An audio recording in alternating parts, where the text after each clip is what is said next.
Hi, y'all, and welcome to tonight's live stream. I just realized I need to move my microphone over here. We had an unbelievable day at trial today. There were so many witnesses. The prosecution finally really brought it. For one thing, they haven't even been talking about the defendant as they laid the foundation for everything that was coming up, that they had went through their investigation, went through the scene of the crime, went through the autopsies. That took several days. And now the day was squarely on Richard Allen and Richard Allen's involvement. Was Richard Allen bridge guy? Is he the guy who killed Libby and Abby? Libby, age 14, Abby, age 13, were abducted while they were out for a walk in a park near Delphi, Indiana, small community, or in Delphi. They were abducted and found murdered, lying in the woods, still within the park and not far from where they had entered the park. Unbelievable crime. And the state says that Richard Allen committed it, that he's the guy.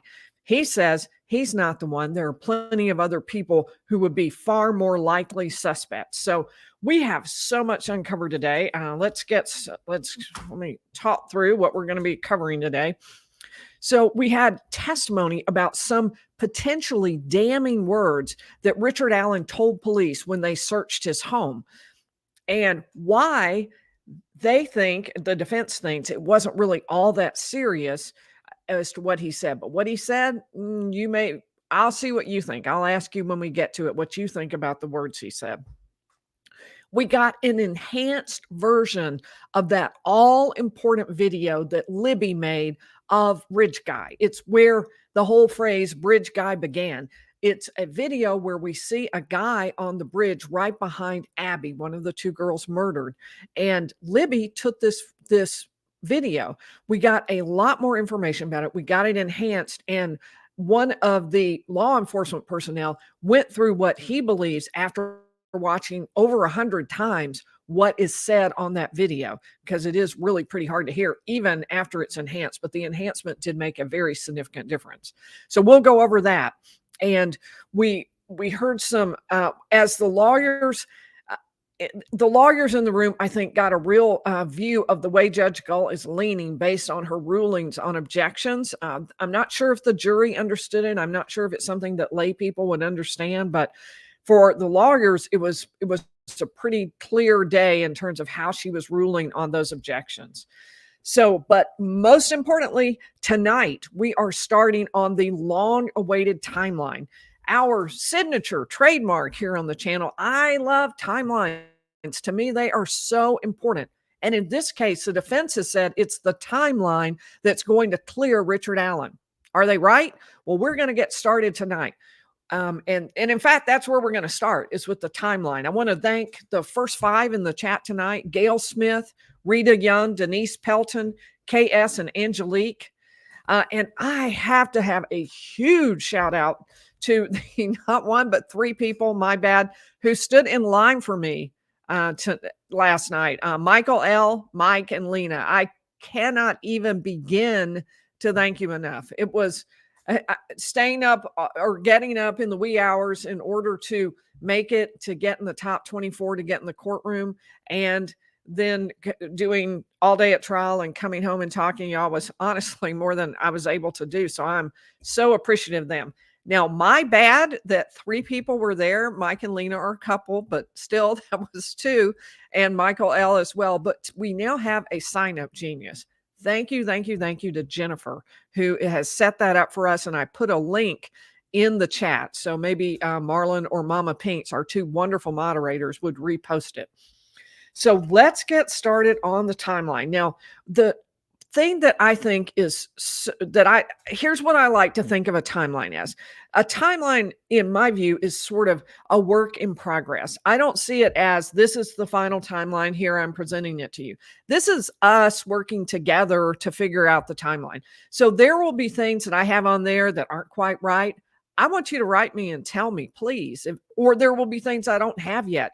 What I'm going to kind of do, I'll be going back and backfilling it for prior days, but what I focused on was the most important times and dates for today, for what happened today in the testimony, maybe kind of the last day and a half.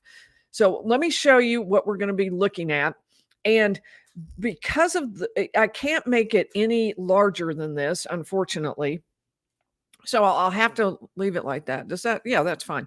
Okay, so I have to leave it like that. What I want you to focus on is the yellow. That's information that was important today. I put super important times in red, and we're going to be focusing on the day of the crime, the day that Libby and Abby were abducted. It was February 13th, 2017.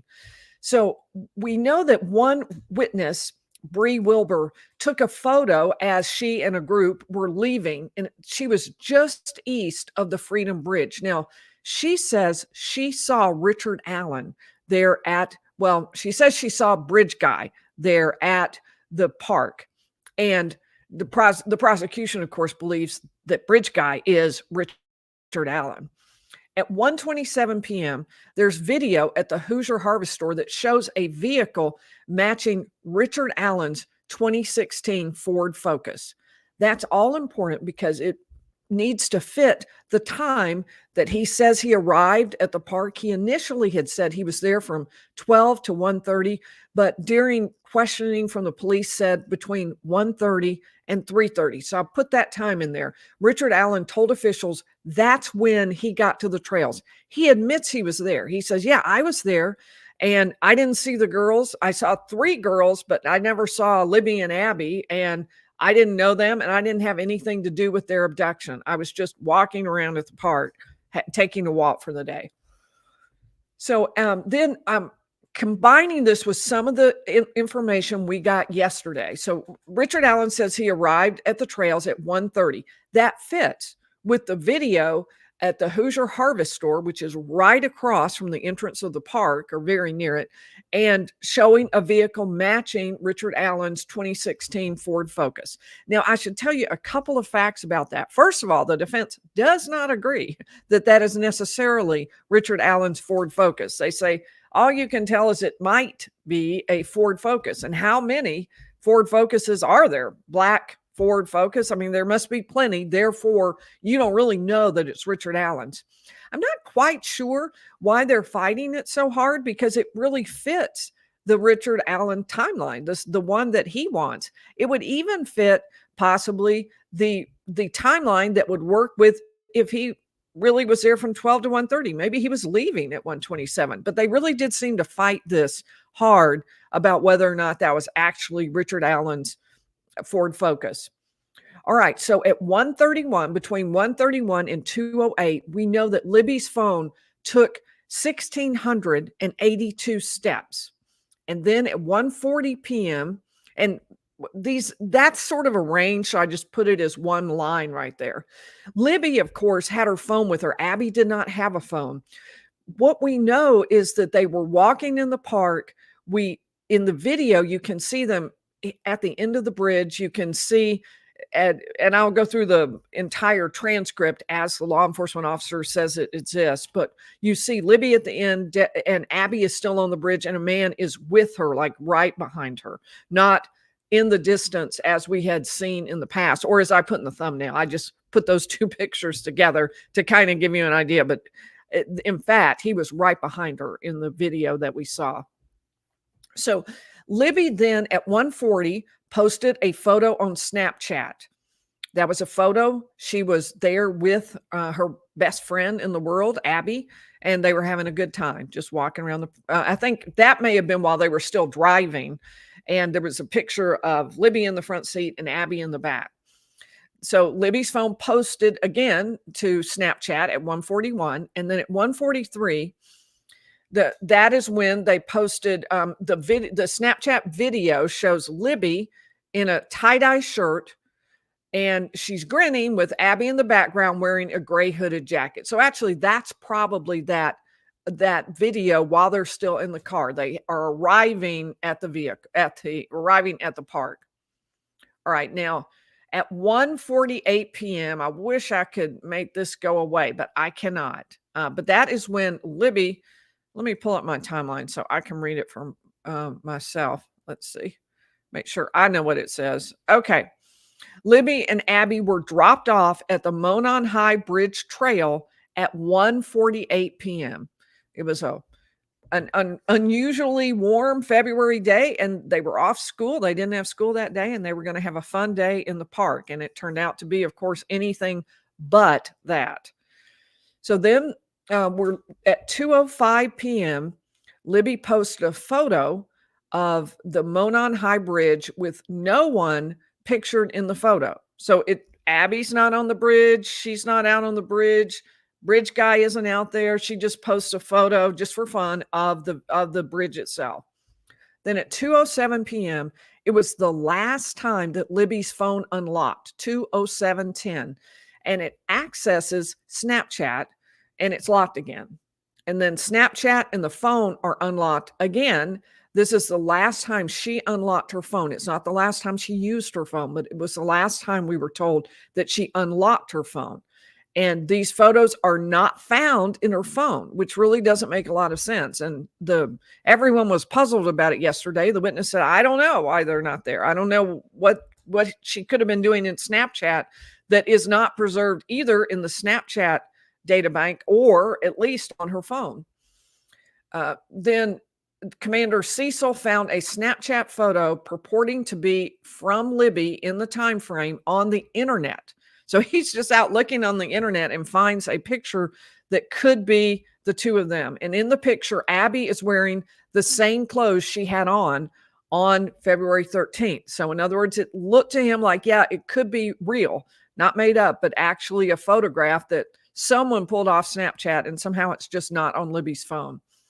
Someone could have posted to Libby's account from a different device. Then Libby's phone moved from 2:08 to 2:25 p.m. So it moves 414.38 meters during that range of time. And it could be at the beginning, the end, somewhere in that range of time. Now, Libby, the most important time probably of all is that all important bridge guide video, 2:13 p.m. Libby captures a 43-second video showing Abby walking on the Monon High Bridge toward Libby. While behind her, there's a male subject wearing a dark jacket and jeans, walks right behind her. And I saw it today. Right behind her. And a man says, guys down the hill. So in the little clip that we had seen at court, it looked like the guy was maybe far behind Abby. That is not the case. The guy is right up there nearer Abby, and a man says, guys down the hill. So I'm going to give you, there's more transcript, not a lot, but there's some more words back and forth. I'll give you what I think it was the sergeant had looked repeatedly at it. He said over 100 times, and he had an idea, sort of a transcript of what he believed the words were, and the judge allowed him to tell the jury that. So at 2:14, Libby's video stops, and someone tries to biometrically unlock the phone and is not successful. It's not really clear what that would mean or what that would be. Is that somebody saying, hey, no filming, and taking her phone and then trying to open it and realizing it's locked? We don't really know, but that was a very important point that was made at trial yesterday. Then from 2:25 to 2:31 p.m., Libby's phone moves 68 steps and 50 meters.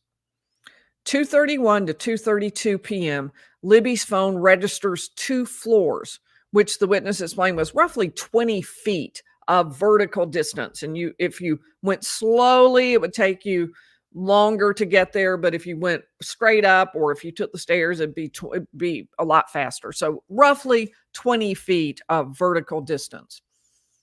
And the last movement out of Libby's phone is at 2:32 p.m. And after that, her phone does not register any movement. So as we think back over what these times mean, we know that as of 2:13 p.m., when Libby is posting that super important video, that it appears they are being abducted. I'll tell you more about that video, so hang on for that. But it does appear they're being abducted, that they're being forced down the hill and off the bridge where they have been walking. So it does look like that. But do all of the steps after that fit? Do they fit with that? Because what law enforcement says happened, what the prosecution says, is that Libby and Abby were forced down the hill, that they were forced a little ways down in the park, and then across a creek, and then up an embankment. The up an embankment kind of makes sense with the 2 floors registering right before the last movement of Libby's phone. Libby's phone was found with Libby's shoe underneath Abby's body. And so that last move, the two floors, makes sense if they're being walked at the last minute and then Libby's phone stops. But one confusing point is there's no registering of down the hill. They were told go down the hill, and if they did, there ought to be floors that are registered because the phone registers up or down. And I don't know why it's not registered, but it seems like this doesn't quite fit with the scenario. It doesn't seem like it's a possibility. I'm having trouble following why it would register floors later and not floors right here. But we can see that there is movement of the phone, and but that it stops abruptly at 2:32 p.m. And of course, what law enforcement says is that by 2:32 p.m., both girls were probably dead, and that they had been murdered in that clearing or were being murdered in that clearing. That's why Libby's phone no longer moves. Maybe it had just been thrown down while the girls were being attacked, something along that line. Then at 3:57 p.m., Sarah Carbaugh is captured on video traveling east. Let me switch over to here, make sure I can read this. It's hard to read with that watermark right there. All right, let's see. And by the way, I need to say thank you to Marlon for helping me. All right. She's captured on video traveling east. I said east, plural. I don't know why I said that. She sees a man walking west on the north side away from the Monon High Bridge. He was wearing a blue jacket and blue jeans and was muddy or bloody or muddy and bloody, depending on which time she was testifying. So when she first was interviewed, it was muddy. And then same for her second interview. And by her third interview, it was bloody. And that was all that she mentioned. She mentioned it was like hogs being slaughtered, although she had never slaughtered any hogs. So now she says it's muddy and bloody. It was both of those. And that's what the man looked like who walked past her. At 4 p.m., she said that around this time, she notices a stressed out group gathered at the Mears entrance to the park. One girl was bright blonde and wearing hot pink. And of course, we know the Mears entrance is where Libby and Abby had been dropped off. And by about this time, they were supposed to be picked up and they aren't showing up. And her family is coming and trying to figure out, where are the girls? Why haven't they shown up for their pickup time? At 4:06 p.m., Libby's phone does not receive any SMS messages between 4:06 p.m. and 12 hours later, more than 4:33 a.m. the next day. The phone does receive phone calls and text messages through the night. Then at 10:22, and remember what the defense says. The defense says, what would make a phone suddenly receive SMS messages all at once? 15 of them downloaded all at once, abruptly. The answer is, the defense says, that somebody is manually holding that phone and doing something with it. They say the girls weren't even dead yet, that they were killed and left in this area, at least left in this area between 2 a.m. when the search for Libby and Abby was called off for the night, and 6:30 a.m. when it began again. So at 10:22 p.m., that was the last recorded data on Libby's phone. And at that point, the battery was not yet depleted, the witness told us. Then the next day, 4:33 a.m. is that important time when Libby's phone, I may not have moved it over here. Let me do this for y'all. Libby's phone connects to the cell tower and receives 15 SMS messages. And Commander Christopher Cecil says the phone must be on in order to receive text messages. At 3:06 p.m., Libby's phone then powers off, and Commander Christopher Cecil says, well, it likely lost power. So we're, like I say, we are just now barely getting started on our timeline. And what I'm going to be doing is adding daily, or as near as I can get to it, each time we get new a new time that would fit in here so we can kind of follow along with the evidence and see how things are fitting together. Some of these items, for example, the blue we'll get to later, that's related to Richard Allen and whether or not his confessions are valid. We'll get to all that later. And for each day, I'll try to focus on and highlight in yellow whatever the days are, whatever the important events that we're going to cover today, so that we can constantly keep this going. I'd already started a bit of a timeline, which is why you see some spots that are black and they're different colors, because I'd already started it. I didn't want to delete those, but they also either haven't come into trial yet or it's not what we're going to be talking about yet. So I wanted to go ahead and focus on the information we got yesterday and some of the things that were important for today. So that's what we're doing. And don't forget, this is a work in progress, and I'm counting on you to help with it. So if there's information in here that isn't right that we need to correct, or if there's something in here where there's extra information that isn't in there yet, obviously we can't include everything, but anything important to the case, let me know. I really do want to hear from you. So, all right, we are going to head over to the to information about the various witnesses we had today, and we had a lot. I'm not even totally sure I'll finish it all in this live stream. I may do all but the last two witnesses, something like that. Tons of people I need to thank. I'm so excited. Okay, Melissa Hicks, thank you for the super sticker. I appreciate that. And Amy, two dark figures at the other end of the bridge. Amy K, I don't know if you're talking about in the video. Honestly, they showed that video. It's 43 seconds, and they showed it, I think, only once today. Maybe it was twice. I think it was only once. And of course, it had been shown twice before in the non-fixed up version, in the version that wasn't enhanced. This was just so quick. And somebody next to me said, I don't understand. If he gets to watch it 100 times, why does the jury only get to see it once? Hopefully, of course, they'll have video equipment with them when they go out for their deliberations, and they can watch it back again, because it would be really important for them to watch that video and to see what they think about it. Do they think there were multiple people there abducting the girls? What do they think the girls say? Do they think the guy behind Abby looks like the guy, bridge guy? Does he look like Richard Allen? So they will have a lot of things to think about from that video. So I imagine that they'll have equipment there and be able to watch it back. But for now, that's what they've got. Oh, thank you, Jennifer. I really appreciate that.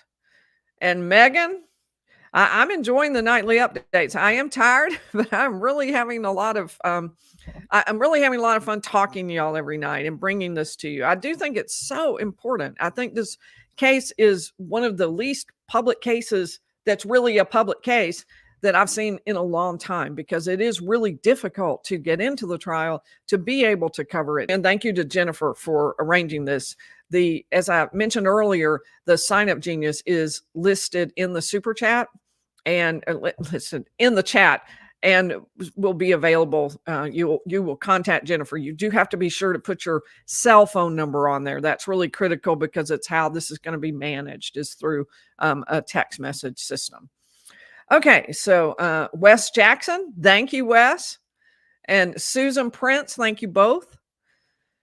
All right, Nano7 has gifted 5 lawyerly memberships. That is awesome. Thank you so much. And I am going to, I'll do a couple more of these. Carrie, thanks for the super sticker. We have a couple of new members, Cheryl Locke and Lori. And Finn has gifted a lawyerly membership. So on that, and thank you very much, Finn. And welcome to our new members, Cheryl and Lori. So with that, I want to turn to what happened today at trial. It was a very good day for the prosecution. They finally got to the part of the case that everyone was waiting for. What did they have to say about Richard Allen? And there were a couple of surprises. And you'll be able to decide for yourself what you think about whether or not there's enough evidence. Obviously, this will not end today. The case is going to go on for weeks more. So the first witness was Kathy Shank. She's a volunteer receptionist who received tips and referred them to detectives. So she volunteered during the huge push right after Libby and Abby were abducted, and then their bodies were found the next day. She was receiving tips and turning them over to law enforcement.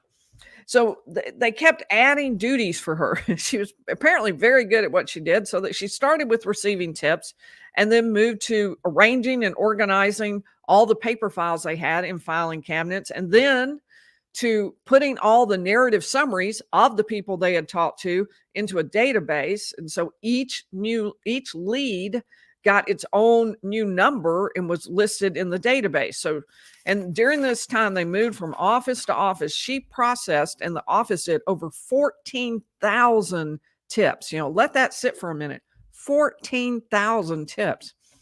So when they moved, for I think it was the third time, they kept moving offices, she located a file folder box, she called it, in a desk drawer for later perusal. And as she was going through this, she was seeing handwritten tip numbers, meaning that they had come in before she was even involved in receiving the tips. They were that old. And one of them was Richard Allen Whiteman, who had self-reported being on the trails between 1:30 and 3:30. Now, she had previously heard that a young girl on the 13th, when Libby and Abby were abducted, had seen a man at approximately that time. And it seemed like there could be a correlation. So what she did was take this file labeled Richard Allen Whiteman. She found the narrative summary and looked at it, and it didn't say Richard Allen Whiteman, even though the folder said that. It said Richard Allen. And he had been interviewed, and the word cleared was on the narrative. So someone had cleared him in the documentation, and she didn't know. She did not testify about how exactly that happened. We don't yet, as far as I remember anyway, we don't have any testimony yet about who it was who cleared him or why they cleared him. You would think it would have to be someone fairly high up before someone would be completely cleared, but there were multiple agencies and many people involved, and so we don't have a firm answer on how that happened. So she took this to Tony Liggett. Now, there's a whole story around that we will get into. Tony Liggett was not the sheriff, although he is now the sheriff. He was running for sheriff at the time and was considered to be, I think by many, the front runner. And I think the sheriff who was presently in office wanted him to be elected. Many people have believed that the reason that Richard Allen was arrested is because Tony Liggett was running for sheriff, and the present sheriff perhaps involved Tony Liggett, that there was a push to arrest somebody for that Delphi murders case, because with it just lying out there, it left this unfinished business, both for the old sheriff and potentially for the successor, Tony Liggett. The idea was, well, maybe the reason Richard Allen is arrested is not because there was a lot of evidence that he was guilty, but because of the fact that there was this election going on and they were just trying to get somebody in prison so that the election could go forward successfully. Now, naturally, Tony Liggett would say that is utterly false, as would the prior sheriff. So, I just tell you what the background rumor and disputes were about. So in the cross-examination, by the way, and this witness, Ms. Shank, took this document to Tony Liggett.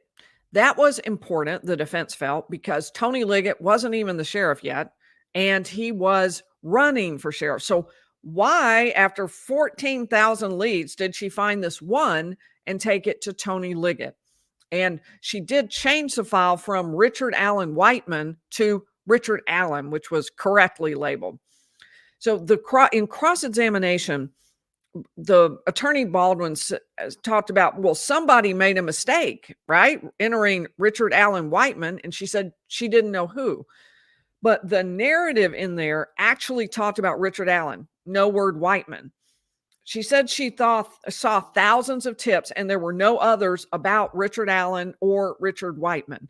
That's important because so many tips were rolling in. And for many people, there would be a dozen tips or more just because a neighbor would say, I think it might be my neighbor. That guy walks just like the guy at, the AMP or whatever. So there were tips that included a lot of other people, but this was the only one for Richard Allen. So that's why the defense was pointing that out.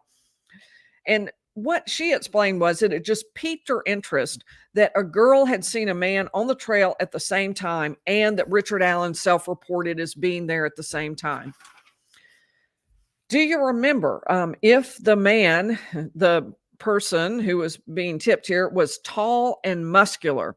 The reason the defense lawyer asked about this is because the witnesses who had seen the person on the trails, and there were a number of them who saw a man out walking on the trails, and they had different views of what this person was like, but pretty much they agreed the man was tall and muscular, and most of them agreed that he was young. And Richard Allen is not tall or particularly muscular, and he's not young, so he didn't fit any of those. We're gonna have a great quote I'm going to tell you in just a minute.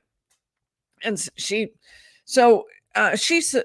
said, well, I don't know what witnesses said about them. I just knew that there was somebody at that place and time, and here was someone who admitted he was there. So it seemed like something everybody ought to look at. Now, there was an attempt to ask about the sheriff issue, the running for office issue, and that was shut down by an objection that was sustained by the judge. So was there... She had the Liggett. Oh, I already told you that. Richard Allen did not self-report. The defense lawyer pointed out that he killed the girls. All he self-reported was that he was on the trails where the girls were, which the defense thought, well, that's a pretty big difference. So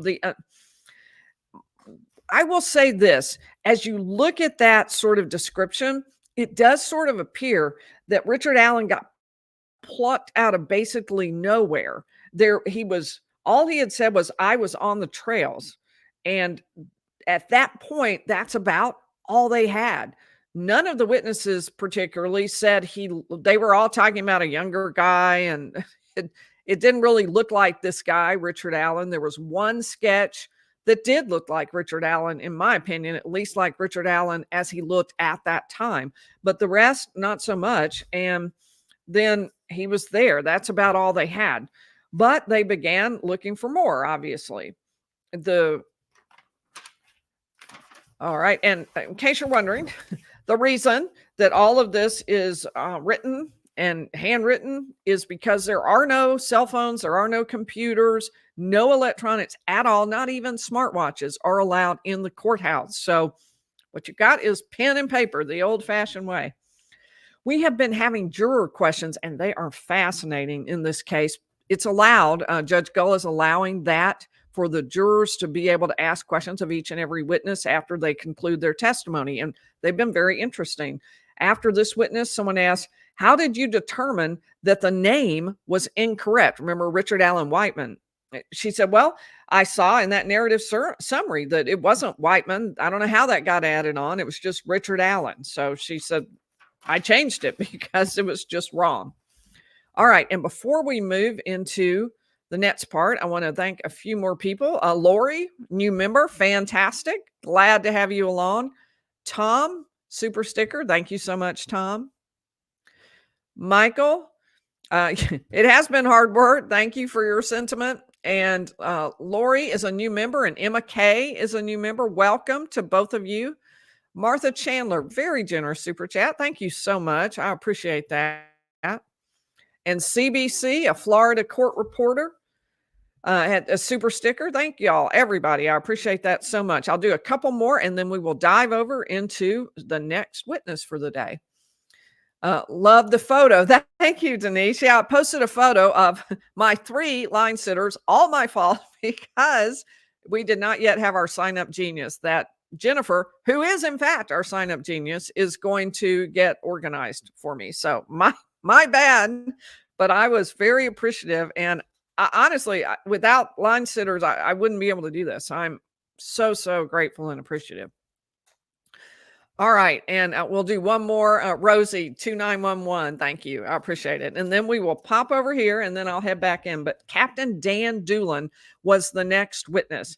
He's was with the Department of Natural Resources, a conservation officer. He's been 26 years with the organization, and he was assigned to assist with the investigative team. So he was following up on leads. This is the guy who talked to Richard Allen.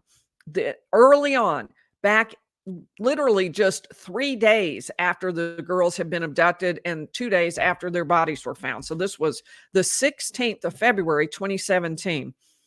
They were having morning briefings. He said he'd just gotten back from vacation, so he was showing up. They'd hand out lead sheets. Investigators would contact the people listed on the sheet. So his had each lead sheet had a name, it had some contact information, and then just a sentence or two to explain what the person who called in the tip said about the person.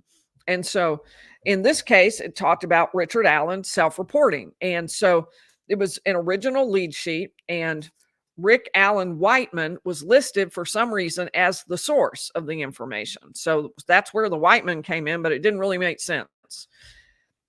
Dan Dulan said, well, let's meet at your house or the law enforcement building. And Richard Allen said, well, why don't we meet at the grocery store parking lot? Now, the witness Dulan said, well, that kind of stuck out to him because it was odd that he didn't want law enforcement to come to his house or perhaps to meet at law enforcement. On cross-examination, they said that the question was, well, didn't he tell you that he was literally on his way to the grocery store and he met with you within an hour of the time that you called him? So this was the fastest possible way. He was like coming into town and just, let's meet at the grocery store. I'm headed there anyway. So, and the defense also talked about the fact that maybe some people don't want law enforcement coming in their home, and not just because they're guilty, but just because they feel uncomfortable with that. Or maybe they don't want to go to the law enforcement office. Maybe that feels eerie or uncomfortable. So he was on the trail from roughly, initially 1 to 3 p.m., but he adjusted that to the time of 1:30 to 3:30. He said he saw 3 girls at Freedom Bridge, which is one entrance to the park. That's not the one that Libby and Abby used, but they, of course, all connect up. He parked at the Farm Bureau parking lot. There's been a lot of question about this. What did that mean, the Farm Bureau parking lot? Well, he says, I'm not sure if he told me that or I just documented wrong on what the name of the building was. They later believe it's the Child Protective Services building, or the old Child Protective Services building. He said he had walked from the vehicle. The Freedom Bridge is like toward the highway, and he was headed. We got our timeline. I mean, our map right here. Let me pull that up so I can show you, and you will have some idea of what we were talking about. Okay, nope. I want to do the not close up. Let me try again. Yep, large area. That's what I want. Did that change? Oh, here we go. Okay, so if you see here the Monon High Bridge, that's about where that is where Libby and Abby were abducted.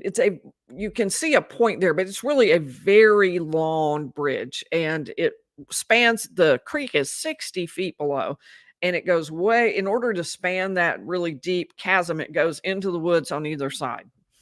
So he had entered about where, well, switch. Darn it. None of those are exactly the one I want that shows the much bigger scene. Let's see if I have that, because I would love to show you that. And we have it somewhere. No, I don't think that's really any better. Well, anyway, I'll keep going. The place where he was meeting them, and I'll go ahead and pull out and start talking to you. So he said he had walked from his vehicle toward that Monon High Bridge that you saw in the center of the map there. And he didn't say which way the girls were walking, the 3 girls. This is not Libby and Abby, at least presumably not. It's 3 girls who were there. One of the weird things is the group of 3 girls was really a group of 4 girls, as one of the cross-examination questions pointed out today. So, but repeatedly, everybody talks about the 3 girls, even though there were 4 of them. So on, remember, this is what happens in 2017. So he interviews Richard Allen. He types that up, types up a summary of what they said. He puts that together, prints out something from the Department of Motor Vehicles. It has a photograph of him from his driver's license. He packages everything together with the lead that originally came in and turns that in. And that, I suppose, is what was found in the drawer that no one had ever done anything with, except that it was marked cleared by somebody. Cleared as in, no longer need to look at this guy. He's been cleared. But all of a sudden, Dulan receives 5 years later a call by investigator Mullen. And he said, let's do some further research on Richard Allen. Now, this is when the file has been refound and Shank has taken it to Sheriff-to-be Liggett. And so they looked at the hunting and fishing license database for Richard Allen. They just started looking around and they noticed something that Dulan thought was odd and suspicious, which was that Richard Allen's height and weight had been changed on his newest, just ordered in April, fishing license. Remember, the girls were murdered in February. It's now April and he's getting his new fishing license. So a man who was 5'4" is now 5'6". And they didn't really say, I don't think how much, but some number of pounds to his weight. I think I heard in the crowd that it was 15 pounds. I don't know how people knew that, but I don't remember hearing it. But that, he said, okay, it was really near in date to the murders. And it looked to me like somebody was trying, it just looked suspicious. Obviously, law enforcement believes the only reason for him to change that is to try to confuse things in case anybody spotted him at the trails. I must say, though, 5'4" to 5'6", it's not like he made himself 6'2" or something. It just seems like kind of a small change that isn't very likely to convince people that you're not guilty. The cross-examination talked about, well, look, he met with you right away when you wanted him to, like within minutes to an hour, and he was on time, and he had told you he was on the way to the grocery store. So, and then he talked about the fact that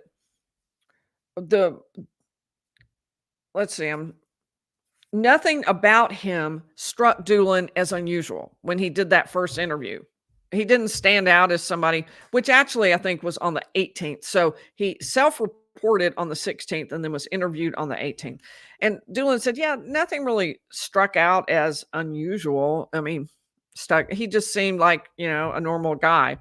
And he threw away his notes and typed it up instead. Now, the cross-examination said, well, those notes, those would have been the most accurate record of what he said, wouldn't they? And those would have been records that were made right around the time you handwriting just as he said it. Wouldn't that have been the most accurate? And there was an objection that this would be characterizing. And this was, I think, probably, one of the first objections of the day. I started noting them after a while. There were dozens, it has to have been dozens of objections from the prosecution. And every one of them just about was sustained by Judge Gull. What that means, sustained means she agreed with the prosecution. Objection after objection after objection after objection. It was a lot. And I think for most of the lawyers in the audience, it got to be way too much. And there were way too many objections for not really good sound reasons, and they were all sustained, and it started to look really weird. And it did not look like it didn't look like they were being correctly decided each and every time. It just looked like the prosecution was just winning everything. Now, there have been allegations about that in the past. I've definitely stayed out of that, but I did feel like today there were too many objections by the prosecution. This one, the question, those notes would have been the most accurate. Every deposition in the world has a question like that. And most trials have a question like that. And it's not considered characterizing. It's just that's something that people always ask. So there were a lot of objections, and I think the defense was very upset by the end of the day. After he read his notes, he remembered that Richard Allen had said he was using his phone at the time he was walking in the Monon High Bridge Park. Now, the phone has become a bit of an issue, but we don't have full answers on it yet. We have heard little bits and pieces of it. What we've heard is that Richard Allen's 2017 phone, the one he ordered that he owned right at that time, is missing. That they showed a picture of it. I mean, there were so many phones. He had kept every phone he ever had, and it was a lot. It was a lot of phones, pagers all laid out. There were at least 2 pictures, I think. And I would say it was 17 or more phones. They obviously, I understand it. I don't think we ever throw ours out either, but they just had kept everything. And so he had all of those. And yet the one they couldn't find, didn't see, is the one he would have been using that day in the Monon High Bridge.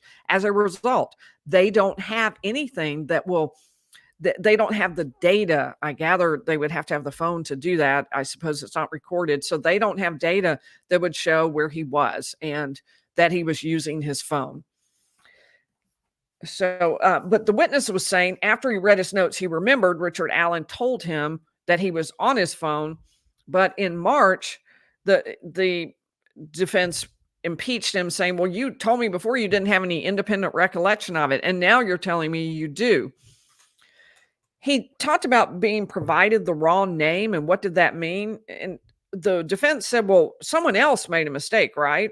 I mean, and he said, well, he doesn't know if Richard Allen told them the wrong name. Obviously, that would be a great point for the prosecution. If the prosecution was told the wrong name by Richard Allen, maybe Richard Allen is trying to hide things. Maybe he's trying to prevent people from knowing who he really is. So self-reporting, but kind of not self-reporting, kind of really just giving fake information so he can say later, oh, well, I told you, I don't know why you didn't come look at me.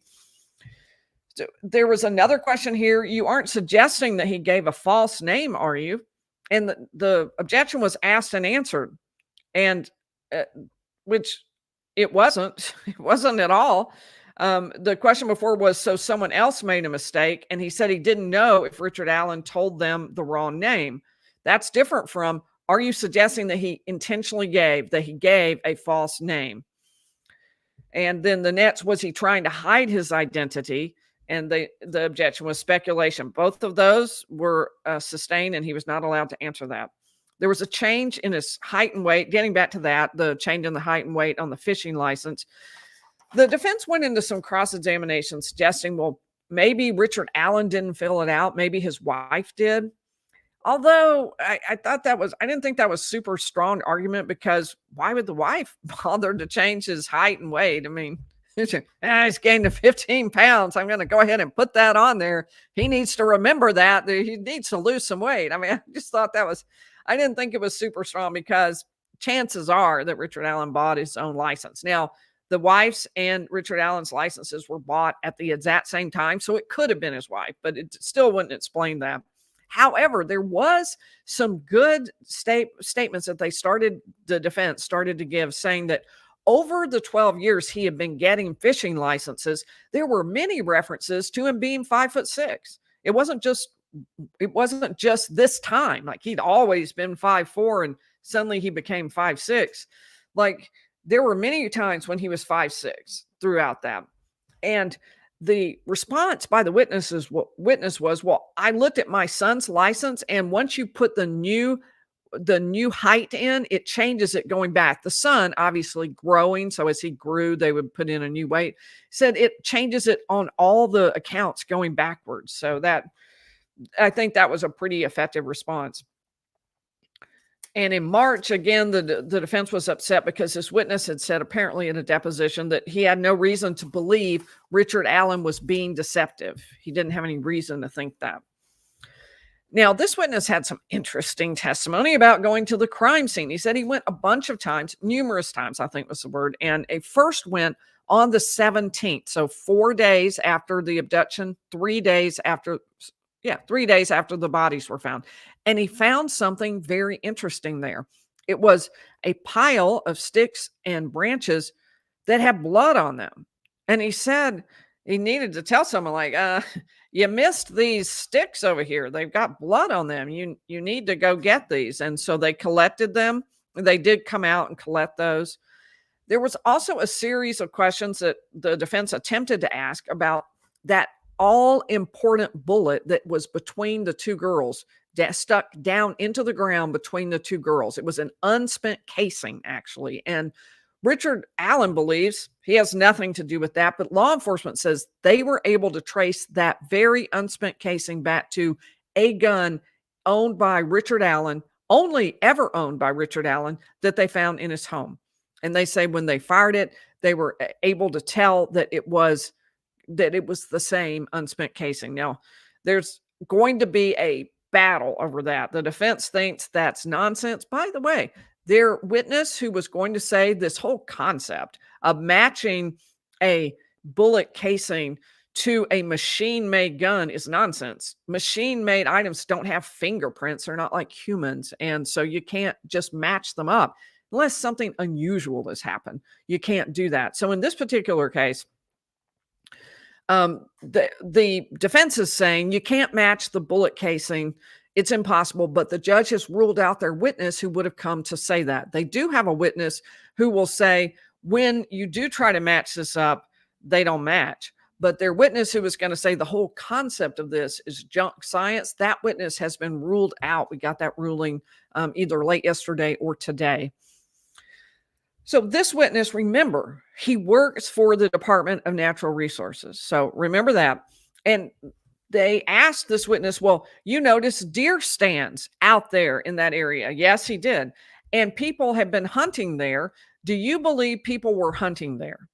And there was an objection that was sustained.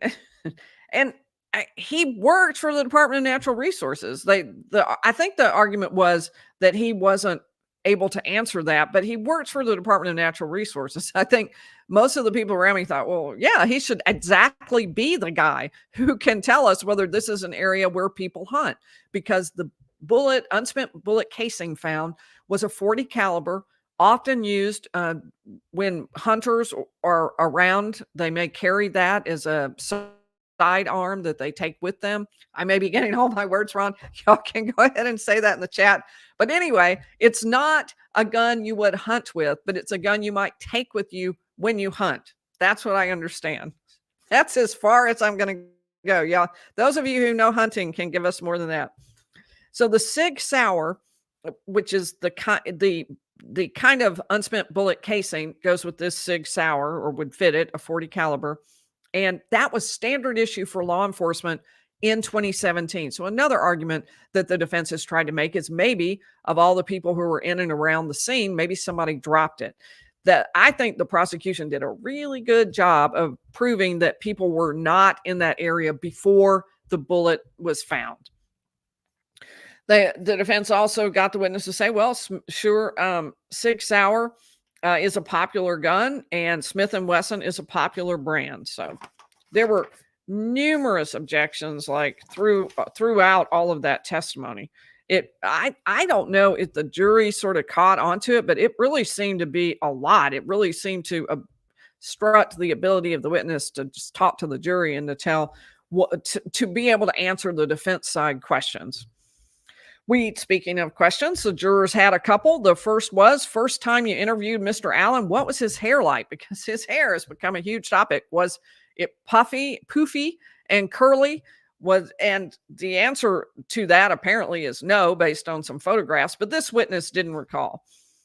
The jurors also asked about that packet he had turned in that had the lead sheet, and said, was this a new one, or did you throw the old one out? Like, tell us about this lead sheet. And he said, I can't create a lead sheet. He just put the lead sheet they sent him into his packet that he turned over. So that's how he handled it.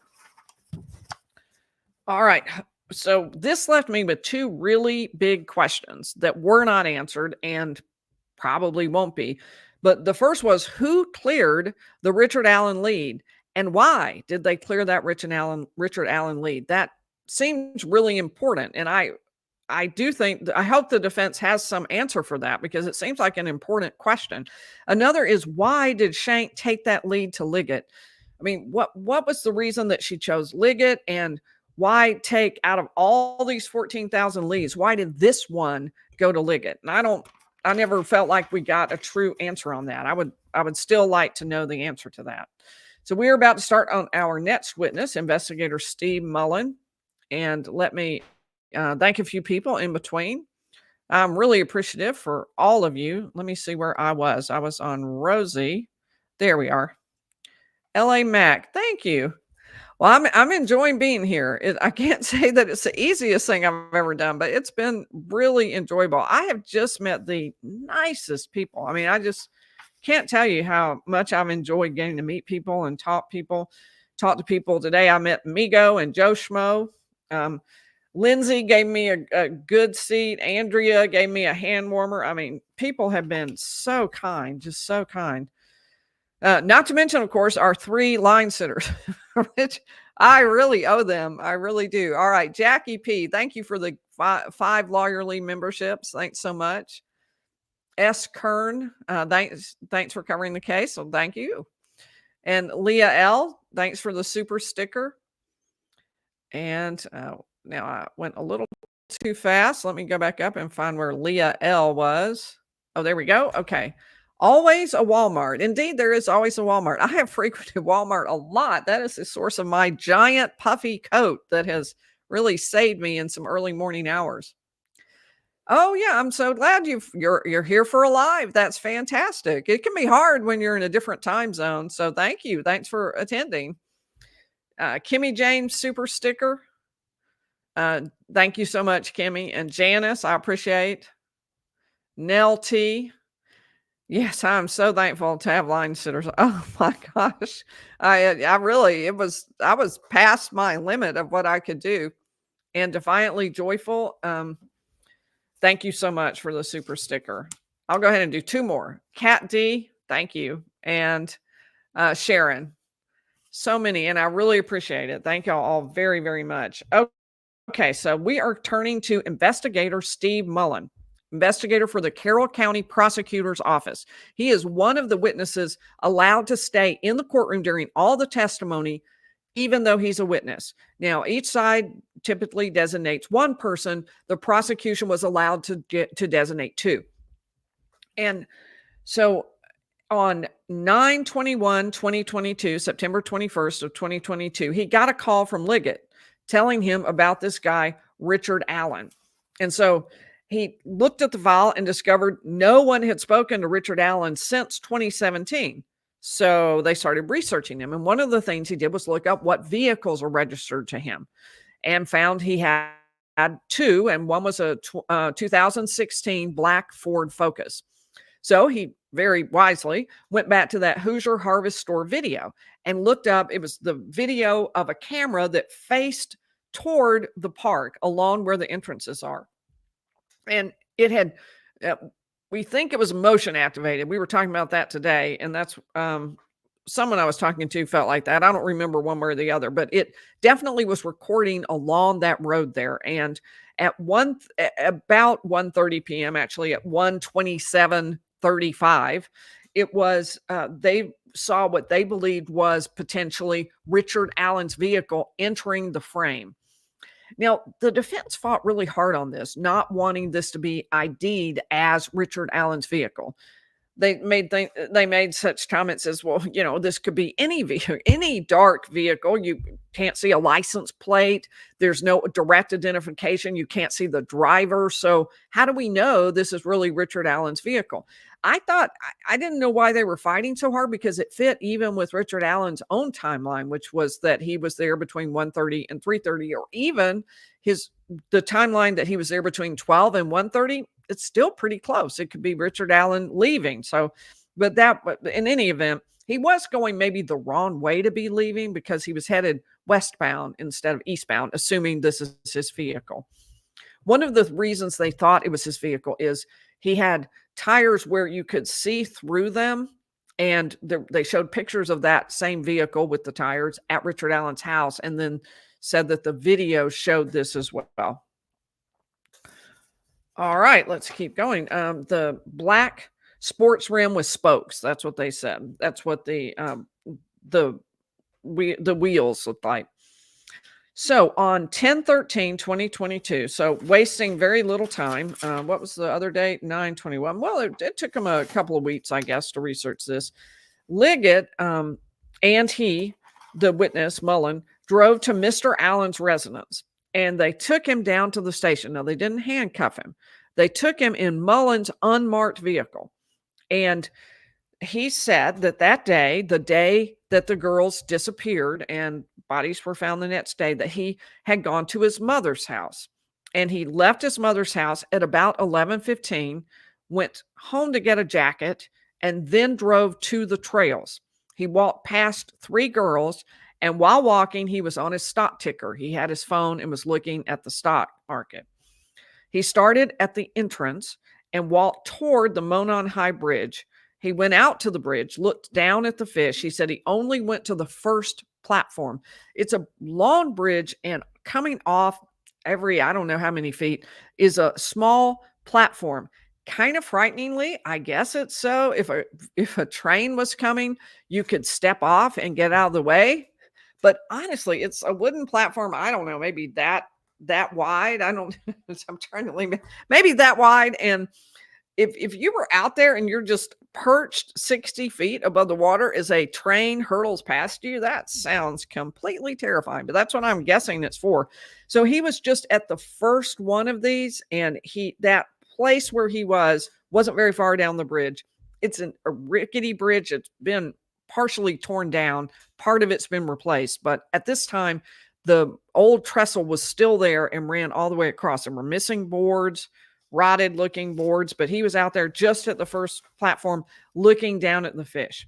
He was wearing, he said, a Carhartt jacket, jeans, a hat, and boots or tennis shoes. Pretty much standard attire.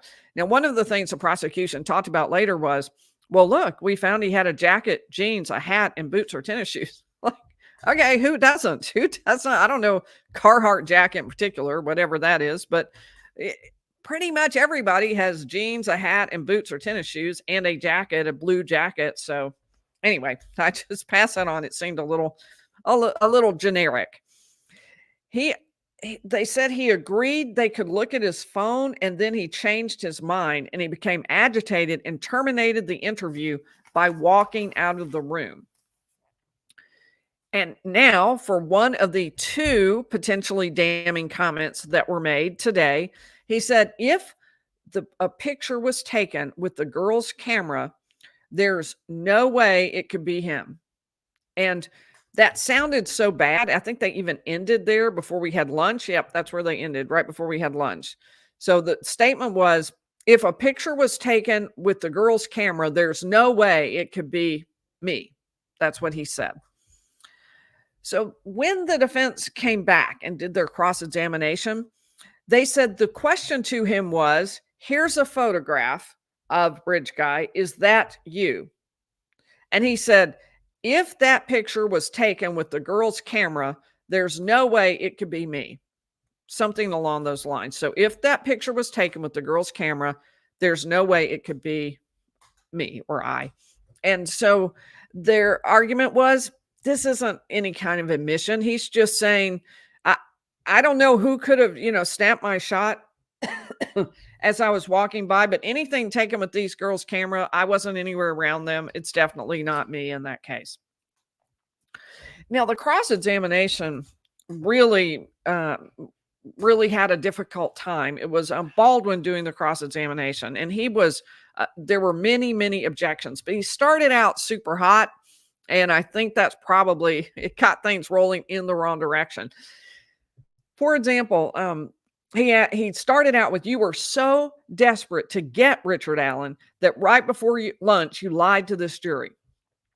Objection sustained. And then they went through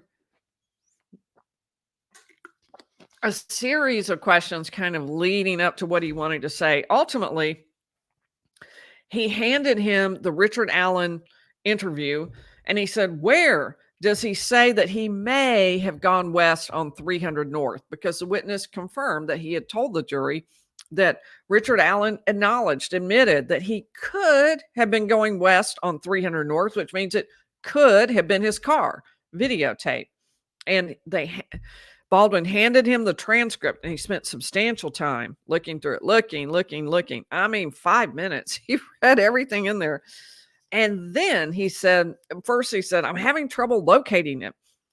Then he said, he told us, and he found the spot. He said, he told us he drove by the Mears entrance, that he had gone past the entrance, the Mears entrance, the one the girls went in. And there were a couple of vehicles there, meaning he couldn't park there. So he went on down to the primary entrance that was a little bit further down. So it's very probably true then that he said he might have been on 300. In fact, it sounds like maybe he was. So all of that sort of got things off to the wrong foot, and objection throughout. It just was, it was a difficult witness, difficult examination. There was one point at which and I'm telling you, there were a lot of objections. It was just difficult for there to be any traction on this. But there was one point when they objected because the witness wasn't being shown the transcript or something of something that had been said. And then the next objection was that he was reading the transcript into the record. So it's like, okay, well, this is really hard. There was another question he started to ask. Does this look like a 1965 comment to you? I think it kind of may have taken everybody off guard. There was an objection. He got nowhere with that. In fact, the prosecutor asked to approach on that. So that has to do with Richard Allen's vehicle and whether or not a vehicle spotted by a witness pulled backwards into a parking lot could have been Richard Allen's vehicle. The prosecution has suggested maybe there's something a little sketchy about wanting to pull in backwards. Maybe you're hiding your license plate. Apparently, I asked around today because where I'm from, if you backed in and hid your license plate, that's like 1% of people do that. 99% of all people pull in forward.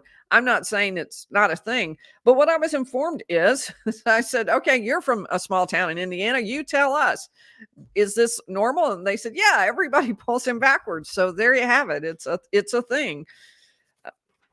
And he was trying to say that the witness who had observed this backwards pulled in vehicle, and that also, of course, would put Richard Allen there at the time, at the exact timeline the prosecutor wants him there.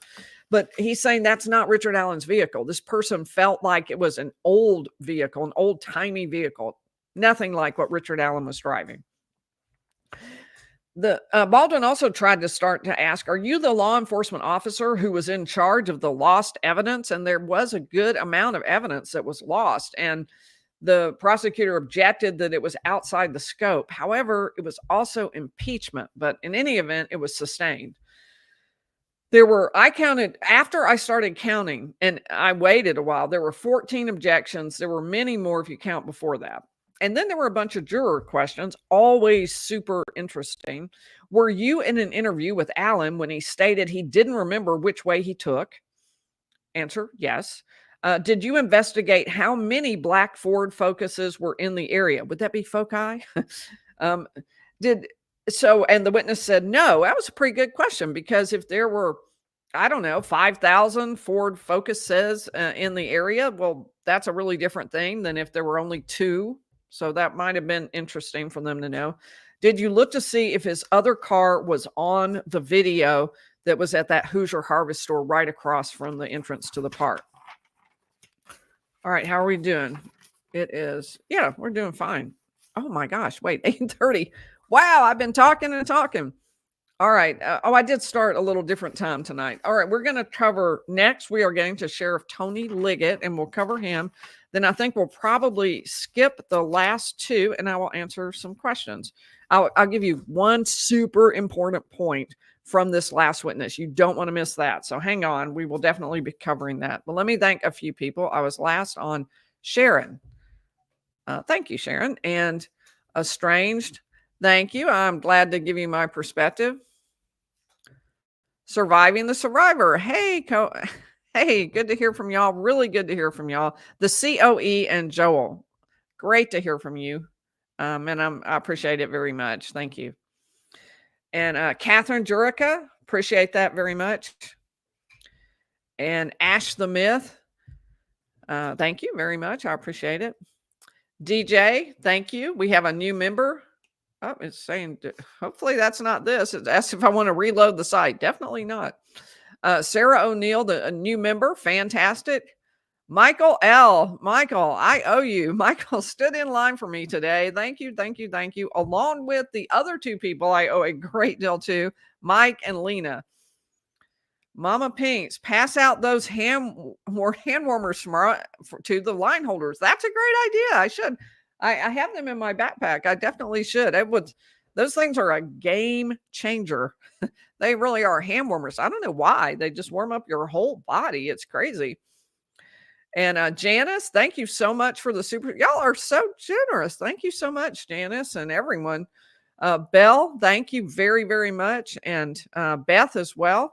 And I will get to the last couple in just a minute. All right, let's head to Sheriff Tony Liggett, who has been in law enforcement for 23 years, starting as in 2019, back when the incidents we're going to talk about occurred. Well, in 2019, he was a detective. I assume he was the same in 2017. There were some times we got in there, but we've already talked about those. And this you have to hear, he played the enhanced video. And it was wildly different from what we saw before. I have no idea how they do that. So they focused on the background and you see the man right behind Abby. You see that quite clearly. And you see Abby come off the bridge. The guy comes off the bridge. You can hear both Libby and Abby talking. So you realize there are two voices talking. And he went through what he believes after watching 100+ times is said. It's 43 seconds, and he had said he listened to it over and over. So it starts out, Abby saying, is he right here? And Abby says, don't leave me up here. And Libby says, see, this is the path. And then whispers, that be a gun. Or maybe I wrote that down wrong. It could have been, that is a gun.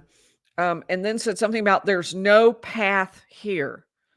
And said, there's no path here. Where are we going to go? And I had heard that much before. I don't have the exact quote of what I felt I'd heard. Then, guys, that's a man talking.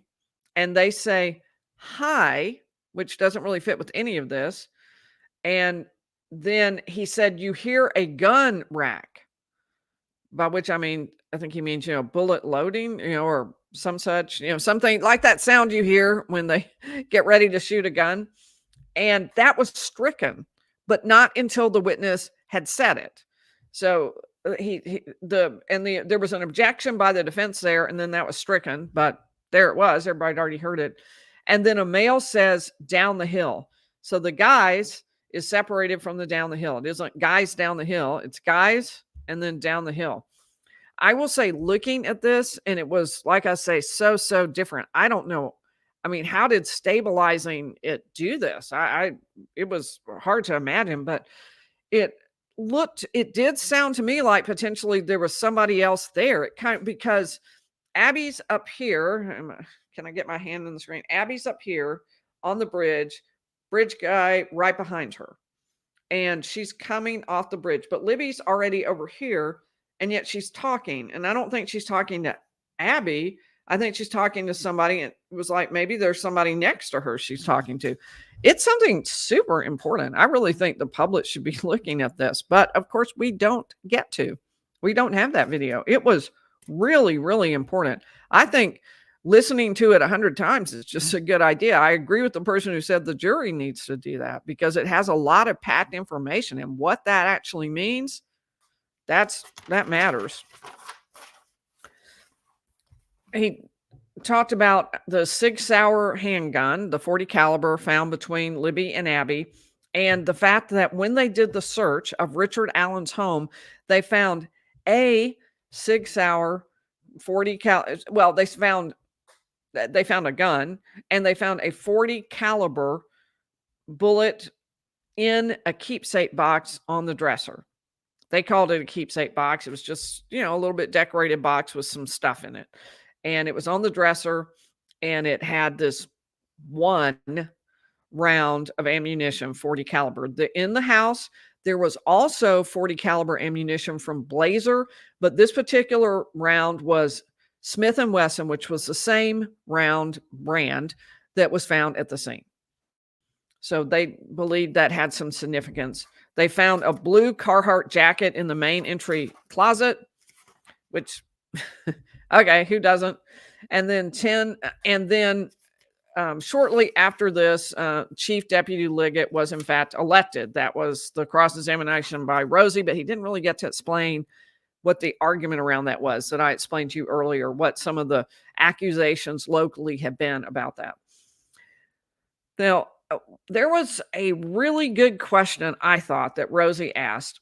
He said, talked about the sticks that were used, according to this witness, to conceal Libby and Abby. And I told you before that when I saw the pictures, I had pictured like branches being laid on top of them with furs, so that maybe they would be hidden. And it's not. It's like sticks. And the question was, you have to admit, the person did a pretty poor job of concealing. And the witness said, well, nobody saw them, which was a good point, but nobody went in that area. And then the question was, yeah, but you have to admit that the sticks did a pretty poor job of concealing, as opposed, I suppose, to the area. But the objection to that was that it was asked and answered, and that was sustained. So the witness never had to answer that question. They did do, I thought, to the defense, a really good job talking about the failure of law enforcement to look around where the girls were found to find maybe that muddy, bloody guy. Remember Sarah Carbaugh saying that the muddy, bloody guy was walking down the road and she passed him in her vehicle. They said, well, he never showed up on the video from the Hoosier Harvest store. So they don't think he continued walking down that way. So did he head up into the fields? Did he go back down south of where he was to where the scene was? What did he do right around them? Well, since they didn't search, they never found him. That was the defense argument.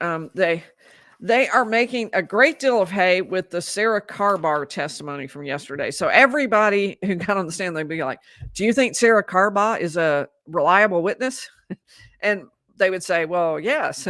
And I think what the defense is thinking is, well, the jury doesn't think so. So you shouldn't either. It puts doubt on your testimony as well. All right, let's see. How am I doing? Because there's one more really important thing I want to tell you. I want to flip to the end so I get to it. I'll have to try to catch us up, or maybe if it's not too important, I'll just start with tomorrow's. But okay, so let me thank a few people, and then I'm getting to this really important statement that Richard Allen made to the police when they were searching his home. So just a second, let me head over to that. Vesper, thank you so much. Vesper just asked the question. That was exactly it. If Sarah's car was captured on the Hoosier store video, why wasn't a man walking by captured? Now, when she was captured is different from where she went by the guy. They were on that road. If he had continued down, he probably would have been captured by the video, unless maybe it was motion activated and his movement wasn't enough to activate it. I suppose that might be one other issue, but it was, in any event, he never appeared on that video camera, whereas her vehicle did. And let's see, Mary Gravely, do I have a gut feeling yet that Bridge guy somehow knew Abby and Libby were at the trail or randomly targeted anyone he found there? So, Mary, I do always try to wait until the very end to give my opinion. I really want people to feel like this is a place they can come to learn about the case without feeling like, oh, we've already taken a side, and if you're not in our camp, you can't join us. But as far as the question of whether or not he knew Abby and Libby, I just feel like there would have been some connection. We got cross-examination again today of witnesses saying, of the stuff you found, did you find anything to connect Richard Allen to Abby or to Libby or to the murder of Abby or to the murder of Libby? And each time the answer has been no, didn't find anything that would directly connect them. So I don't think that's evidence. So if it were anything, I think it would have to be randomly targeted, because there hasn't been any suggestion that it was something that was intentionally hooked up, that they were planning to meet or anything like that. Did the defense ask any of the witnesses where they get their prescriptions filled? I guess Stepp is concerned about the witnesses' veracity or maybe their ability to tell the truth. So, all right. Thank you for that, Stepp. I appreciate it. And thank you to Mary Gravely as well. All right. Let's get into our last little bit that I'm going to tell you about. And then I'm going to take a few questions. We have gone super, super late, so I won't take too many questions, but I'll take a few. If you have a question, would you put question marks at the beginning? It makes it a lot easier for me to spot it. Jerry Holman, the other witness also allowed to sit through the trial, but still testify, went on the stand, Indiana State Police, and he said that he supervised the search warrant at Richard Allen's home. He told Richard Allen they would try not to damage anything. And Richard Allen said, "It doesn't matter. It's over." And he then offered to drive. Richard Allen's wife needed to go to the bathroom. She wanted to go to her work so she could, because they weren't allowed into the house. And Richard Allen said again, so Holman says, "Well, I'll drive your wife to her work so she can go to the bathroom." And Richard Allen said again, "It doesn't matter. It's over." During cross-examination, so damning words, "It doesn't matter, it's over," the kind of thing the prosecution is suggesting that someone says when they know they've been caught, they know they're responsible, and they've been found out, and there's nowhere to hide. The cross-examination, this one by Baldwin, said, "Well, just a few hours earlier, he had told you he was innocent in that video interview," and suggested maybe the reason he's saying it doesn't matter, it's over, is he's been interviewed. He told you he was innocent. You obviously don't believe him. You're now searching his house. And he's saying, what does it matter? It's all over. You think I did it, and there's no way I can change your mind. So really important day, I think, for the prosecution. They got in some very important facts, came up with a lot. It was a tough day for the defense and a ton of objections. All right, so I've got one more over here. Molly has been a member for 8 months. That's awesome. Do the jury's questions imply they know or are speculating about unpresented evidence? And is this why the judge has to review them first? So only one has suggested to me that they maybe knew about some unpresented evidence. It seemed to throw in something. I can't remember what the question was right now, but I mentioned it, I think, 2 live streams ago. And I thought, that seemed, maybe it was even 3 live streams ago. And I said, that seems really specific. I wonder where that came from.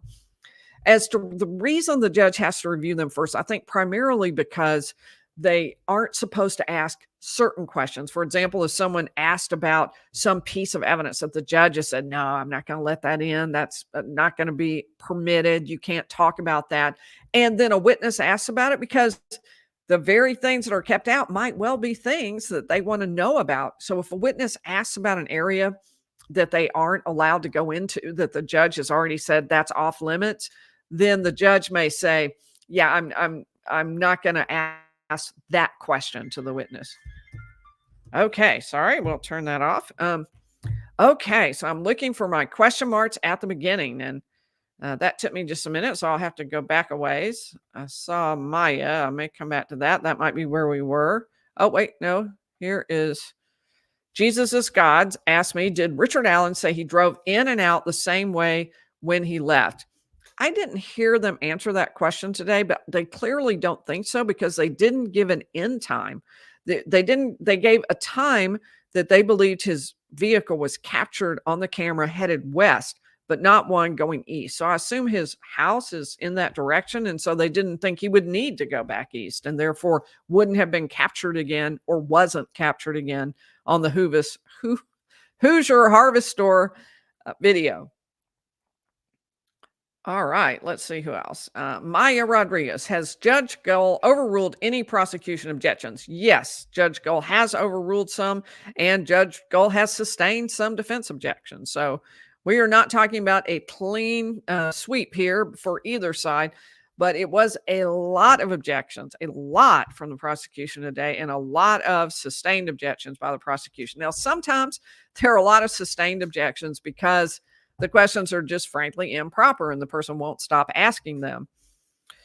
I acknowledge that. All right. So S Cipher. Why was the guy that was going to talk about the casing not being a fingerprint overruled? Okay. So S Cipher is asking me, the expert witness that the defense wanted to present named Tobin was going to talk about this concept that it's total junk science to say that you can match an unspent bullet casing with a machine-made firearm, because there are tons of machine-made firearms that are pretty much exactly the same. That's the whole point of machine making. And so as far the prosecution had argued that this particular witness was, I've forgotten what all they argued. One was that he was cumulative. The other, what I think they may have argued that I can't even remember. I can't remember all the reasons, but I remember thinking at the time that he clearly needed to be permitted to talk about this exact issue, because it is an important issue. It's not just made up by the defense. This is a real dispute. A lot of people think this is junk science, that this concept that you can match them up as if they are a fingerprint is just fake and is being used by law enforcement across the country to convict people, when in fact there's not really a science, a valid science behind it. But I don't remember the details. I don't think the judge said a lot in her order other than, denied. All right, looking for question marks at the beginning. With Olive Gold's strange rulings, Anita B. asked, and bias, will this make it a definite appeal? It wouldn't. It would be a definite appeal anyway. Think of it this way, because if Richard Allen is convicted, his lawyers are 100% going to appeal. That would apply even if every ruling had gone their way. They'd be thinking of something that they could appeal on, because this is a murder case and he's looking at a life in prison. So it's going to be something they have to look at. But as far as does it make it easier for the appeal? I think it does. Individual objections rarely lead to a question, an objection sustained. That's not going to be an appellate issue. But things like no third-party culprit evidence, no geofencing data, yeah, that's going to be. Heidi Babcock, did the video camera capture anyone leaving in the Ford Focus? No, it did not. But it may be because he would naturally go in the other direction to his home. All right, Molly. That's from Marlon. Okay, Zana, what's your opinion on how the prosecution defense is doing so far? These are strong lawyers. I'm telling you, top to bottom, they are really, really strong lawyers, and they're both doing a good job. The prosecution got off to a slow start, but that is simply because they were methodically going through what they had to prove. They had to show that the girls were murdered. They had to show the sequence of events. They had to show the careful, meticulous care at the crime scene. They had to show the processing. They had to show the autopsy. So those things took some time and they absolutely had to be done. So they methodically went through that. And now they're getting to the real crux of the matter, which is, can they persuade the jury that Richard Allen is the guy? Not just that the girls were murdered, but that Richard Allen is the one who did it. And that's what they're finally getting to. Now, the defense, these are really strong lawyers. I mean, starting out from Baldwin's opening, there was a great cross-examination yesterday by Auger, who is one of the defense lawyers. Rosie is excellent. They're just top to bottom. They've all been great. Luttrell has done a great exam. Diener has really great lawyers. It's just all of them. All right. So that's my opinion on how they're doing so far. Helen, did they mention the hair found in one of the girls' hands? No answer yet in terms of whose hair it was. They did mention it in that it was found, but they didn't say anything about testing or results from that. Was the black, and I think it was actually blue, nobody, Carhartt jacket tested for blood? They haven't talked about that or detailed what testing was done, but I think the answer is yes, and that none was found. I think there was, because there were questions about, was there anything there that connected Richard Allen to the crime scene? Was there anything in his car that connected him to the murders? And answer was no, universally. What could you see of the man behind Abby? I think what we saw in the still image and that little clip is all you can see. That's pretty much it. So you see a very blurry shot, and that's about all you get. You don't get any detail on the face or anything that would help you identify him. Was it typical for Richard Allen to walk on this bridge? Elf asks. some of us have been speculating that same thing. Was this a thing? One of the pictures from Richard Allen's house, and they showed several in court today. One of the pictures showed a room in Richard Allen's house that had several pictures of the Monon High Bridge. The defense said to that witness, well, isn't it true that pretty much everybody around here goes to the Monon High Bridge and has pictures of the Monon High Bridge? It wasn't all that many. I think it was 3 pictures in kind of a little grouping.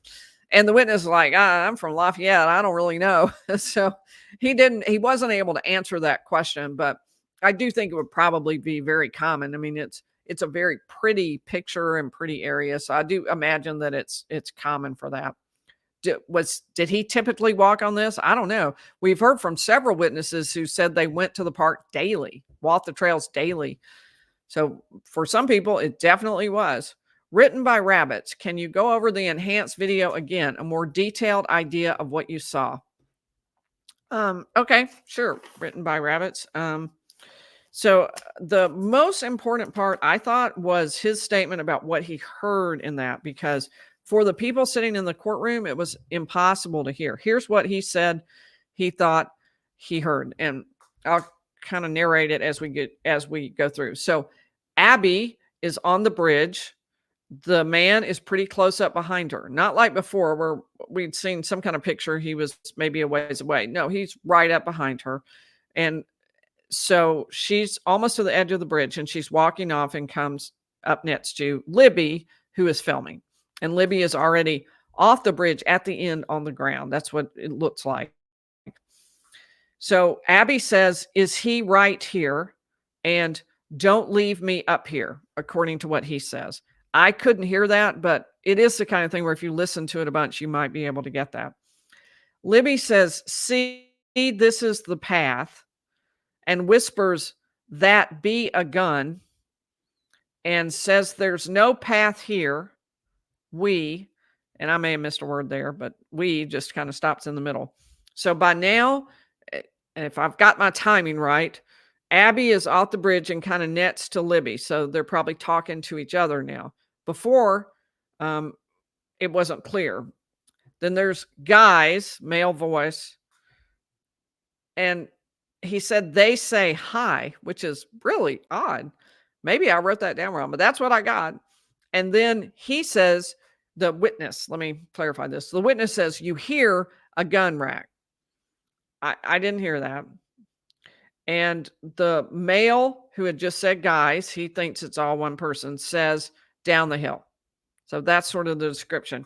There's from the point where Abby sort of comes toward her, the phone is down and it's not, there's nobody you can see in the picture. There's no longer anybody actually pictured. So there you have it. And we'll see if I got it right. when we actually get the video out, we'll be able to tell, well, was that what really happened, or did Lee have that wrong? And that was the best I could do anyway. Chilo, how have the jury been reacting to the testimonies today? I think that they were impressed, and I think that they were on board with what some of the prosecution was saying. I don't think they have made up their minds. I think they are fully committed to listening to the testimony on both sides, and I admire that. All right, looking for Javon Cope. How many more weeks for this are left for this trial to be over? And the answer is about 3.5. I think we are a week and a half in if you count jury selection, and then the end of the trial, as designated by the judge and promised to the jury, is November 15th.